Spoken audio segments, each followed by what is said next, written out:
Assalamualaikum warahmatullahi wabarakatuh. Saya atas nama Rizky Dimas Satya ingin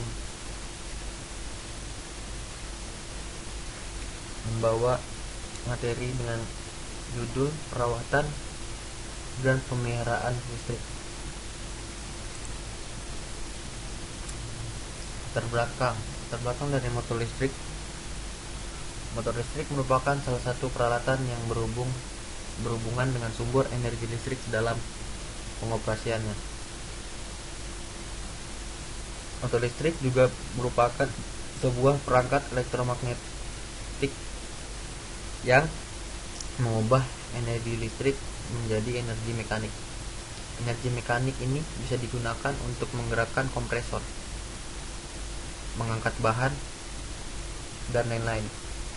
Motor listrik digunakan di rumah dan juga di industri. Motor listrik kadangkala disebut dengan kuda kerja industri. Kuda kerjanya industri sebab diperkirakan bahwa motor-motor menggunakan sekitar 70% beban listrik total di industri dan merupakan kekuatan penggerak yang utama dari sebuah mesin di industri. Sebuah motor listrik dalam industri tentunya memerlukan suatu perawatan pada mesin-mesinnya agar kinerjanya dapat berjalan dengan baik dan tidak mengganggu kegiatan bisnis perusahaan. Perawatan dan perbaikan mesin motor pada suatu industri mutlak harus dilakukan untuk menjaga performa motor dan memperpanjang usia pemakaiannya. Hal ini dikarenakan keterbutuhan industri yang mengharuskan bahwa motor listrik selalu berfungsi guna untuk menjaga mutu perusahaan dalam memuaskan pelanggan. Sistem perawatan dan perbaikan pada motor-motor tersebut harus dilakukan secara tepat untuk mendukung jasa pelayanan. Sistem perawatan juga harus dilakukan secara tepat untuk mendukung mempelajari lebih lanjut tentang perawatan motor listrik, maka saya membuat makalah ini dengan judul perawatan dan pemeliharaan motor listrik. Tujuan yang hendak dicapai dalam penulisan makalah ini yaitu pemeliharaan peralatan listrik, manfaat biaya preventif, penjadwalan pemeliharaan, prosedur perawatan. Batasan masalah. Di sini saya ingin menjelaskan maintenance. Pembahasan pemeliharaan peralatan listrik. Transformator daya adalah suatu peralatan tenaga listrik yang berfungsi untuk menyalurkan tenaga atau daya listrik dari tegangan tinggi ke tegangan rendah atau sebaliknya. Dalam operasi penyaluran tenaga listrik, transformator dapat dikatakan sebagai jantung dari transmisi dan distribusi. Dalam kondisi ini, suatu transformator diharapkan dapat beroperasi secara maksimal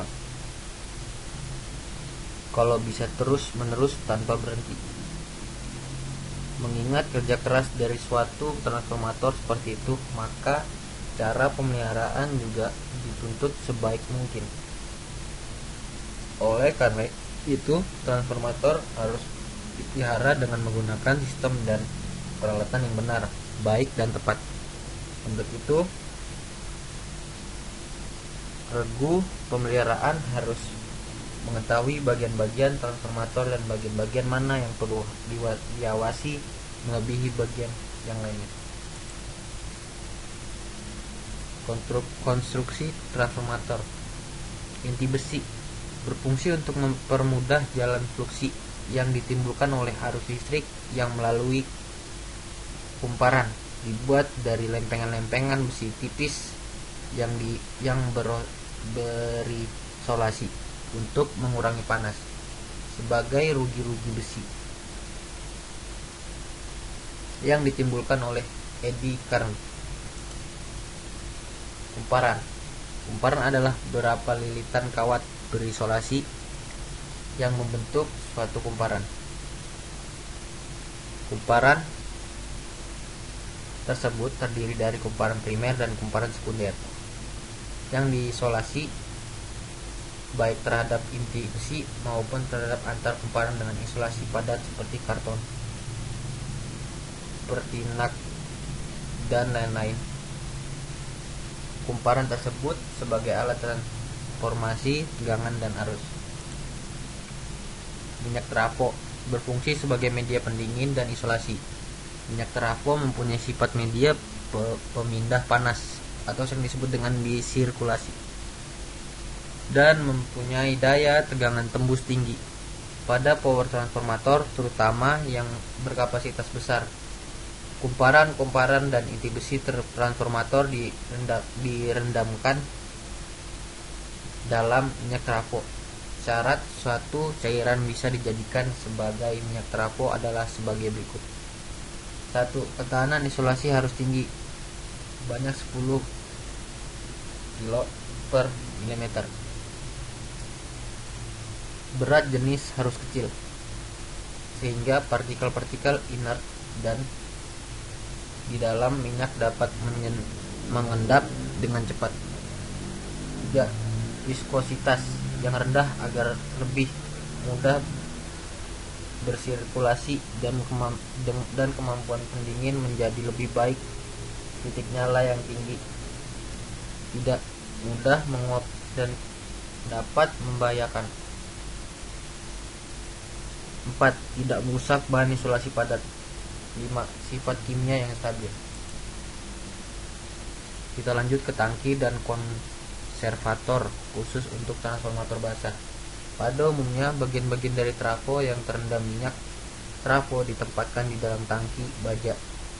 Tangki trafo distribusi umumnya dilengkapi dengan sirip-sirip pendingin atau yang disebut dengan cooling fin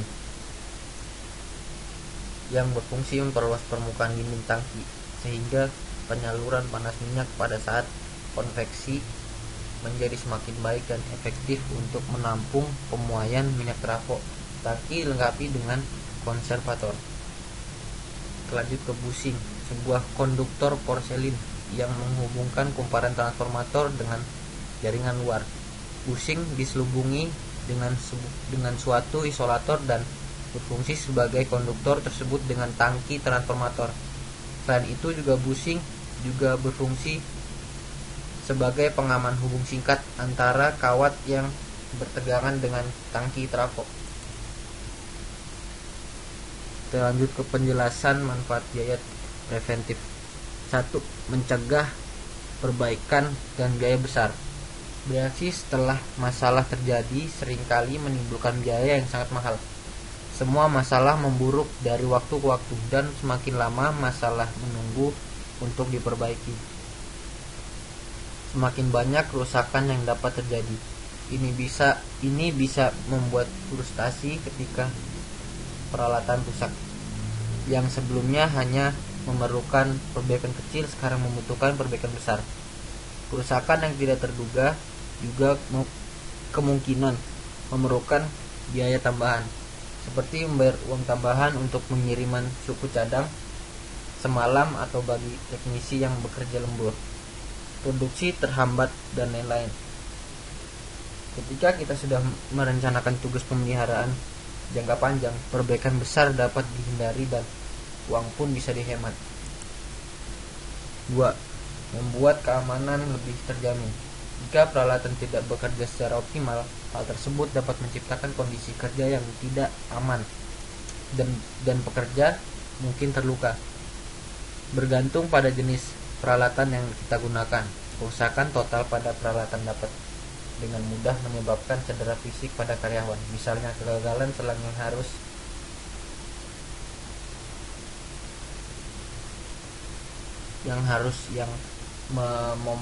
yang memompa bahan berbahaya dapat sangat membahayakan pekerja terdekat. Ini tidak hanya dapat menyebabkan kerusakan dan menghentikan produksi, tetapi bisa membuat kita dituntut karena kelalaian. 3. Meningkatkan efisiensi. Perawatan rutin dalam bentuk inspeksi, penggantian oli, penggantian suku cadang, dan lainnya dapat membantu peralatan untuk bekerja lebih efisien. Ketika peralatan perlahan-lahan memburuk. Kita mungkin tidak sadar kalau jumlah produksi sedikit demi sedikit mulai menurun. Namun banyak kerusakan yang dapat dicegah dengan rencana preventive maintenance yang tepat. Ketika peralatan beroperasi pada kinerja terbaik, ini memungkinkan penghematan bahan bakar dan energi. 4. Mengurangi downtime.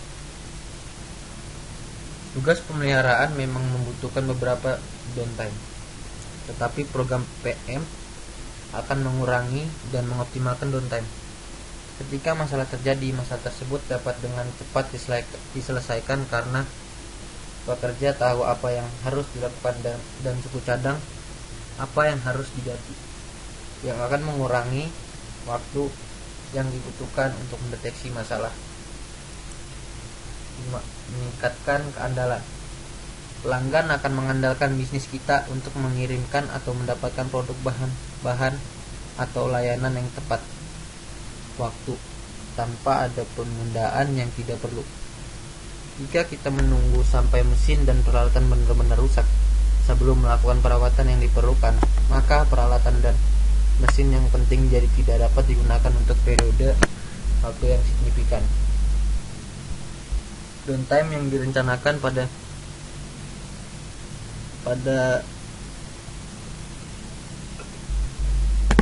materi tadi dapat berarti jalur produksi yang berhenti, karyawan tidak bekerja, dan tepat waktu terlewatkan. Downtime besar dapat menyebabkan hilangnya kontrak dan penurunan pendapatan. Dalam bisnis tertentu seperti hotel dan industri lain yang menghadapi konsumen tidak dapat memenuhi tepat waktu, dapat berarti kerusakan jangka panjang pada reputasi brand kita. Program pemeliharaan preventif yang berhasil akan berkontribusi pada waktu pengiriman yang andal, kualitas produksi yang baik, dan dengan demikian meningkatkan reputasi perusahaan. Memperpanjang umur mesin dan peralatan. 6.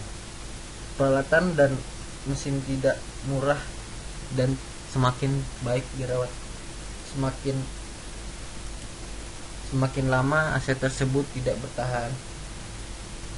Mengabaikan peralatan yang tidak memeliharanya dengan baik dapat secara drastis mengurangi masa pakainya, karena pemeliharaan preventif memperpanjang usia peralatan. Ini menghasilkan penurunan biaya dan peningkatan laba. Manfaat preventive maintenance adalah telah menyebabkan banyak manajer pemeliharaan beralih kepada software CMMS.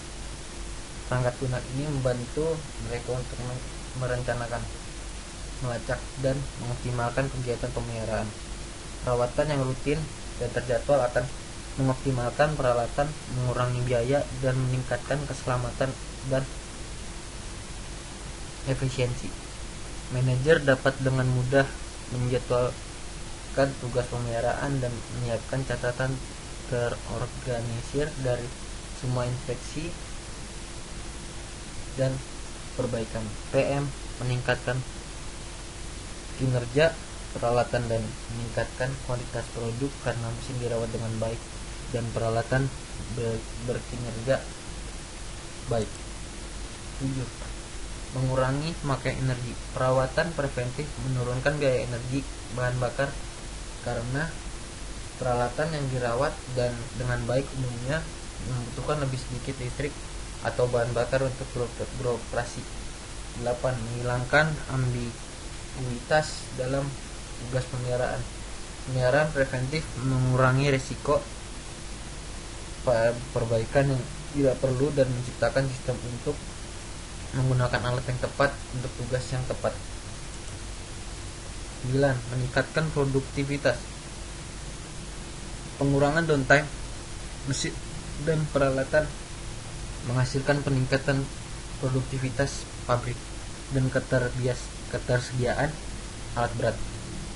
Meskipun Berinvestasi dalam strategi preventive maintenance mungkin tampak seperti pengeluaran yang signifikan. Investasi ini sebaiknya dipandang sebagai investasi hemat biaya dalam bisnis kita yang akan menciptakan stabilitas dan efisiensi yang lebih besar dalam jangka panjang. Lanjut ke penjadwalan pemeliharaan.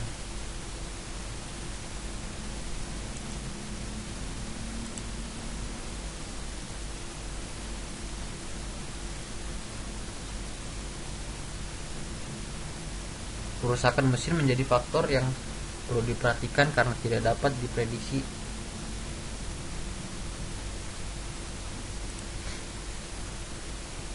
Prosedur perawatan suhu. Pemeriksaan suhu yang dilakukan mencakup pengukuran suhu pada bearing-bearing serta stator motor listrik secara holistik. Pemeriksaan ini bisa dilakukan menggunakan temperatur gun, temperatur infrared atau termometer homogen lainnya, menggunakan prinsip termometer non kontak. Pemeriksaan harus dilakukan dalam ketika motor listrik tersebut dalam keadaan beroperasi atau running. Suhu normal motor listrik adalah di bawah 75 derajat Celcius. Lakukan inspeksi suhu setiap 1 minggu sekali. Getaran atau vibrasi yang tinggi atau tidak normal adalah salah satu pemicu kerusakan pada motor listrik. Dan buat mengetahui kondisi motor, maka pemeriksaan getaran harus dilakukan dalam ketika motor listrik sudah beroperasi atau running. Pemeriksaan getaran bisa dilakukan dengan memakai alat pengukur getaran atau vibration pen. Nilai getaran atau vibrasi semakin minim akan semakin mengagumkan. Nilai maksimal getaran yang masih bisa toleransi adalah 5 mm per sekon. Lebih besar 5 mm per sekon. Pemeriksaan getaran ini bisa dilakukan setiap 3 bulan sekali. Suara atau kebisingan. Pemeriksaan bunyi atau kebisingan perlu dilakukan pada waktu motor listrik beroperasi. Memakai pemeriksaan suatu atau kebisingan bisa dilakukan secara manual menggunakan mendengarkan bunyi suara yang tidak normal. Pemakaian atau pemeriksaan yang lebih akurat juga bisa dilakukan dengan memakai stetoskop buat mengetahui syarat bearing motor tadi. Pemeriksaan ini bisa dilakukan setiap 1 minggu sekali. Tahanan isolasi. Pemeriksaan tahanan isolasi motor listrik terbagi sebagai 2, yakni tahanan isolasi kabel power menuju motor listrik dan tahanan isolasi gulungan atau sering disebut dengan winding. Pemeriksaan ini dilakukan dengan mengukur nilai tahanan isolasi buat mengetahui kualitas isolasi dan kebocoran arus. Pemeriksaan ini dilakukan dalam saat motor listrik tidak dioperasikan atau dalam kondisi mati, serta pastikan asal listrik sudah terputus. Pemeriksaan dilakukan dengan memakai insulation tester atau Megger. Megger satuannya adalah mega ohm meter. Serta nilai tahanan isolasi sebaiknya di atas 5 mega ohm. Pemeriksaan ini bisa dilakukan setiap 1 tahun sekali. Terminasi. Pemeriksaan dilakukan menggunakan menyelidiki kencangan baut-baut terminal kabel, baik pada terminal motor listrik serta terminal kabel dalam panel kontrol motor MCC. Pastikan syarat baut-baut pengikat kabel pada keadaan kencang dan terpasang menggunakan dengan baik. Pastikan terdapat sekon kabel dan baut yang kendur, kotor, berjamur. Pemeriksaan ini dilakukan dalam saat motor listrik tidak beroperasi dalam kondisi mati dan sumber listrik terputus. Pemeriksaan ini dilakukan setiap 6 bulan sekali. Panel motor listrik.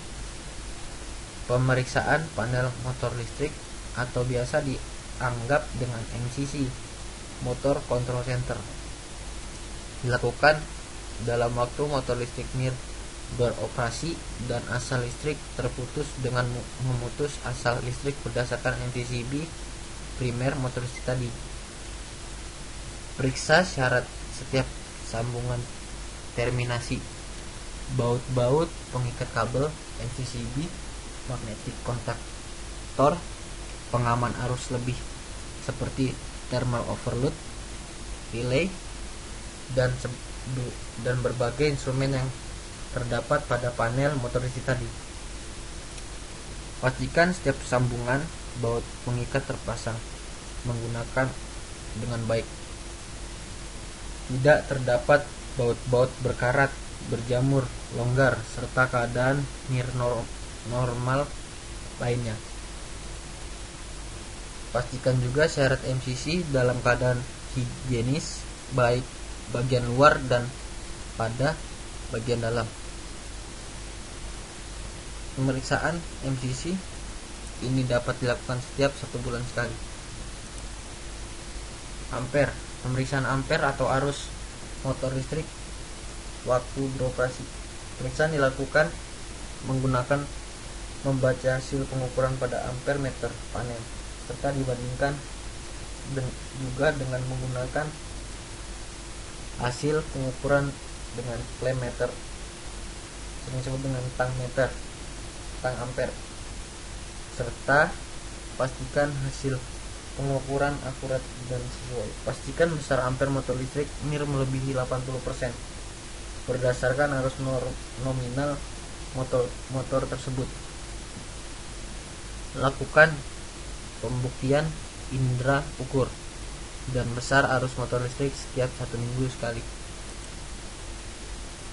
Pelumas bearing. Pelumas bearing motor listrik harus dilakukan secara terjadwal, secara berkala, dan pastikan jumlah pelumas diadaptasi menggunakan besar bearing motor listrik.